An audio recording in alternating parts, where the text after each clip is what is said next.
sa pagpapatuloy ng ating istorya. Sa sandaling yun, marahang itinaas ni Shulu Kohen ang kanyang kamay, mahigpit na nakahawak sa isang paintbrush na worry sandata ng kanyang kaluluwa, damaloy sa kanyang dibdib ang bigat ng damdamin, at sa bawat pintig ng kanyang puso ay may kasamang tanong, paano niya maisusulat ang tulang huhugi sa kanyang lungkot at pangungulila, mariin niyang winika, na parabang isang panata. Mas mabuti nang gawing tula ang lahat ng dalamhati sa aking puso. At may halong paghanga at pagninilay, idinugtong pa niya. Marahil ganito rin ang ginawa ng mga dakilang Makata noong unang panahon. Ngunit bigla siyang natigilan, isang mapait na ngiti, may halong pilyong ekspresyon, ang gumuhit sa kanyang mukha, tila ba nilalaro siya ng sariling isip, sapagkat hindi niya moari kung anong pamagat ang nararapat, mariin niyang sambit, puno ng pag-aalinlangan. Ano ang dapat kong itawag dito? Hindi nagtagal, biglang sumiklab ang apoy ng kanyang inspirasyon, buong sigla niyang iniunat ang kamay, at sa kanyang mga mata ay nagningning ang desisyon, ang pamagat ng kanyang tula ay magiging. Ang niyebey bumabagsak at ang hangin ay humahagulgol. Bakas sa kanyang mukha ang bigat ng damdamin, ang determinasyong tila bakal, at ang paniniwalang ang bawat titik ay magiging salamin ng kanyang kaluluwa. At habang buong lakas niyang binibigkas ang unang mga kataga, dumagundong ang kanyang tinig. 3 ng Abril, mainit ang simoy ngunit malamig ang puso. Ngunit, gaya ng isang hampas ng malamig na hangin, bigla siyang natigilan, bahagya siyang napailing, at sa kanyang mga mata ay sumilip ang pag-aalinlangan, mariin niyang winika. Hindi, maganda ang unang linya, ngunit hindi akma ang kasunod. Agad niyang binura ang mga katagang nauna niyang isinulat sa mismong painting, ang kanyang mga kamay ay nanginginig, hindi sa takot, kundi sa bigat ng paghahanap ng tamang salita. Ipinatong niya ang kanyang baba sa 2 kamay, at sa kanyang mukha ay bakas ang malamig at malalim na pag-iisip, mariin niyang binigkas, tila sinusubok ang bigat ng bawat salita. Nag-iisa sa bangin, nakatanaw sa tahimik na buwan, hindi ito tama. At may pag-aalangan sa kanyang tinig, idinugtong niya. Itong dalamhati ko, sino kaya ang makauunawa? Hindi, kasumpa-sumpa rin ito. Ngunit bigla siyang natigilan, tila may kidlat na dumaan sa kanyang isipan, isang liwanag na nagbigay saysay sa lahat ng kanyang hinahanap, mariin niyang sambit, puno ng pagkamangha at tagumpay. Nahanap ko na, bahagya siyang yumuko, at sa bawat pagdampi ng brush sa painting ay bakas ang kasiyahan. Bawat titik ay parang pintig ng kanyang puso, bawat salita ay parang pintig ng kanyang kaluluwa, hanggang sa tuluyan na nga siyang natapos. Sa kanyang mukha ay sumilay ang kapanatagan, ang kasiyahang matagal niyang hinintay, buong sigla niyang iniunat ang kamay, at mariin niyang inilahad. Natapos na rin, at doon, sa mismong harap ng kanyang obra, bumungad ang pinakabagong tula na kanyang nilikha, isang salamin ng kanyang damdamin, isang sigaw ng kanyang kaluluwa. Ang niyebey bumabagsak at ang hangin ay humagulgol, itong dalamhati ko, tanging si senior brother lamang ang makauunawa.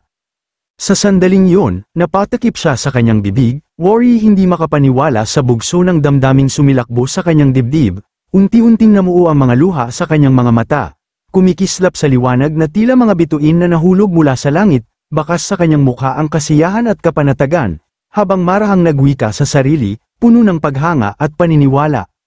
Ito'y isang obra maestra, isang ganap na obra maestra. Dagdag pa niya, mabigat ang tinig na parang dumadagundong sa hangin. Ang sining ay tunay na nagmumula sa buhay, sa bawat guhit at kulay, naroon ang aking lungkot, at kasabay nito'y nadadala rin si senior brother, perpektong umaakma sa damdamin at sa mismong pinta, perpekto. Pagkaraan, tumindig siya ng tuwid, puno ng kumpiyansa, habang marahang hinahaplos ang kanyang noo na worry pinapawi ang bigat ng iniisip, sa kanyang mga mata, nagliliyab ang determinasyon at pananabik, at buong siglang idinugtong. Kapag nasalayan nito ni senior brother, tiyak na madadala siya sa luha. Habang unti-unting namumula ang kanyang pisngi, marahang idinagdag. Sa wakas, pakiramdam ko'y gumagaan na ang bigat sa aking dibdib. Muling nag-cross ang kanyang mga bisig sa harapan, ngumisi ng bahagya, at mariing nagwika, puno ng kumpiyansa. Kapag bumalik ang ating elder brother, sisiguraduhin kong ipapakita ko ito sa kanya. Muli siyang tumindig ng tuwid, ngayon ay sa gilid ng bangin, habang nakatanaw sa malayo, mariin niyang sambit, tila nakikipag-usap sa katahimikan ng gabi. Hindi ko man lang namalayan, lubos na palang bumalat ang dilim. At may bigat na idinugtong, hindi ko rin maipaliwanag, ngunit tuwing sumasapit ang hating gabi, lalo lamang lumalakas ang alon ng kalungkutan sa aking kalooban. Huminga siya ng malalim, at sa kanyang mga mata ay sumilay ang halong lungkot at bigat ng damdamin, kasabay nito, mariin niyang sambit. Marahil ay mananatili pa ako rito ngayong gabi, sapagkat tanging ang aking nakatatandang kapatid ang tunay na nakauunawa sa sakit na ito. Pagkaraan, marahan siyang umupo sa gilid ng bangin, may mahinaong ekspresyon sa kanyang mukha, ipinikit niya ang kanyang mga mata, habang ang malamlam na liwanag ng buwan ay lumalaganap sa buong kalupaan, at ang malamig na simoy ng hangin ay marahang dumadampi sa kanyang balat, worry yakap ng kalikasan. Samantala, mula sa ibaba, makikita ang babaeng third senior sister ng Qingyan sect, seryoso siyang nakatingala kay Xu Luochen mula sa di kalayuan, puno ng pagtataka ang kanyang mga titig, napailing siya, hawak-hawak ang isang pipino, at bakas sa kanyang mukha ang pag-aalala at pagtataka, mariin niyang tanong, puno ng alinlangan. Third senior brother, bakit siya nakaupo mag-isa sa bangin, gaya ng ginagawa ni first senior brother? At may halong pagtataka pang idinugtong, nagsimula na rin ba siyang mahilig umupo ng mag-isa sa bangin? Nang marinig ito, bahagyang humakbang mula sa likuran ng babaeng disipulo ng Qingyan sect ang isang anino ng nilalang, mariin ang kanyang tinig, malamig at puno ng paghamak. Wala akong ideya, ngunit huwag mong hayaang linlangin ka ng payapang mukha ni second senior brother. Dagdag pa niya, may halong pang-uuyam, ang totoo, mahilig lamang siyang gamaya sa lahat ng ginagawa ni first senior brother kapag nakatalikod ito. Dito, tuluyang lumantad ang wangis ng nilalang, ang third senior brother ng Qingyan sect, si Wang Zuoyu. Tumindig siya ng tuwid, malamig ang anyo, at sa kanyang tinig ay bakas ang pait at pagkasuklam. Huwag mong sabihing iniisip niyang nagmumukha siyang kahanga-hanga sa ginagawa niyang iyon. Nang marinig ito, napasinghap ang babaeng disipulo, bakas sa kanyang mukha ang pagtataka at pagsusuri, bago siya marahang tumugon. Malamang hindi, nang makita ko si senior brother Luochen kanina, worry galing pa siya sa pag-iyak, marahil may kinalaman kaya ito kay little junior brother. Sa narinig, napakunot ang noo ni Wang Zuoyu, sumilay ang inis sa kanyang mukha, at mariin niyang winika. Umiiyak, little junior brother, dagdag pa niya, may halong paghamak. At ano naman ang kinalaman niya rito? Walang pag-aalinlangan ang babaeng disipulo nang sumagot, itinuro niya ang kanyang daliri sa gilid, at malumanay na nagwika. Marahil, sadyang wala ng pag-asa ang talento ni little junior brother, kaya't hindi na kayang tiisin ni na first at second senior brother. Agad niyang idinugtong, puno ng mungkahi, third senior brother, paano kung ikaw na lamang ang magturo kay little junior brother ng ilang formations mamaya? Ngunit agad itong tinanggihan ni Wang Zuoyu, napasinghap siya, at mariing sumagot. Hindi maaari, nalalapit na ang formation exam, at gusto mong ako pa ang magturo, bakit hindi mo nalang hingin sa 4th at 5th senior brothers? Sa sandaling yun, humarap ang babaeng disipulo, at mariing nagwika, malumanay ang tinig.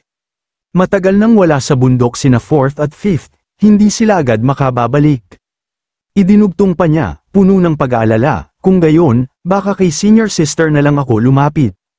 Nang marinig ito, napataas ang kilay ni Wang Zuoyu, bahagya niyang sinipat ang babaeng disipulo, at may pag-aalangan at tensyon sa kanyang tinig na tumugon. Senior sister, hindi yata magandang ideya yon, kahit pa siya ang pinakamalakas sa ating lahat. Dagdag pa niya, mabigat ang tinig, ang paraan ng kanyang pag-iisip ay, kakaiba, mas mabuting si Luochen na muna ang humawak sa sitwasyon. Mariing tugon ng babaeng disipulo, may halong pilyo at pag-aalangan. Ngunit kung pagbabatayan ng kanyang anyo, mukhang hindi nakakayanin ni second senior brother na magtagal pa. Bigla na lamang tumakbo palayo si Wang Zuoyu, dahilan upang matigilan ng babaeng disipulo sa pagkabigla, bago pa tuluyang maglaho, mariin niyang winika, puno ng paghamak. Bahala ka na kung may guluman, alam mo naman ako, ayokong nasasangkot sa magulong bagay. Idinugtong pa niya, mariin ang tinig, aalis na ako, babalik na ako upang magpahinga. Naiwang nakatigil ang babaeng disipulo, nakapako ang tingin sa papaalis na si Wang Zuoyu, pabulong niyang sambit, puno ng panghihinayang. Third senior brother, ayan ka na naman, laging tumatakbo sa unang senyales ng kaguluhan. Pagkatapos, tumingala ang babaeng disipulo sa itaas, sa direksyon ni Shu Luochen na nakaupo pa rin sa gilid ng bangin, ang liwanag ng buwan sa kanyang likuran ay tila pumapailan lang sa buong kalupaan, nagbibigay ng malamlam na ginhawa na worry pumapawi ng lungkot, kasabay nito, mariin niyang tanong sa sarili, may pag-aalangan sa kanyang tinig. Dapat ko na ba talagang lapitan si senior sister upang humingi ng tulong?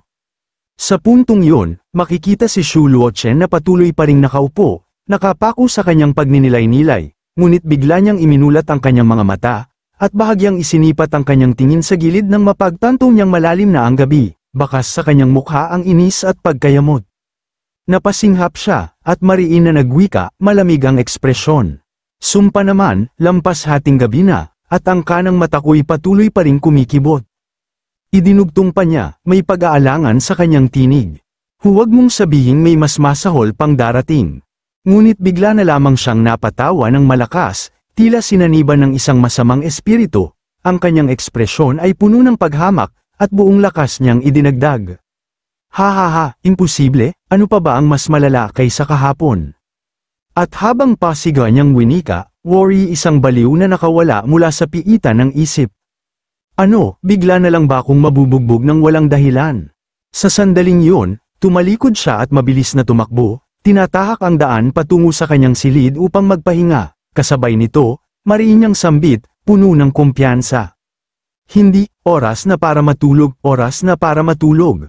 Kinabukasan, sa Qingyang Dao Sect, maagang umaga, ang simoy ng hangin ay maaliwalas, at sa gilid ng kalangitan, marahang lumilipad ang mga ibon, dumaraan sa mga ulap na tila mga pangakong naglalakbay. Mula sa ibaba ng hagdanan, makikita sina Sect Master Tai Hua at Su Changyu, parehong nakaupo sa lupa, hingal na hingal, bakas sa kanilang mga mukha ang takot at pagod mula sa matinding paglalakbay sa gubat. At doon, si Sect Master Tai Hua, tulala, habang bumubuhos ang luha mula sa kanyang mga mata, sa kanyang mukha ay sumilay ang matinding kapanatagan at kasiyahan, sapagkat napagtanto niyang nakabalik na sila sa kanilang sekta, mariin niyang sambit, puno ng bigat at pagluwag ng dibdib. Nakabalik na tayo, sa wakas, nakabalik na tayo, kay sarap ng pakiramdam na makauwi, idinugtong pa niya, mabigat ang tinig, worry isang panata, isinusumpa ko, mula ngayon, iingatan ko ang bawat baryang hawak ko.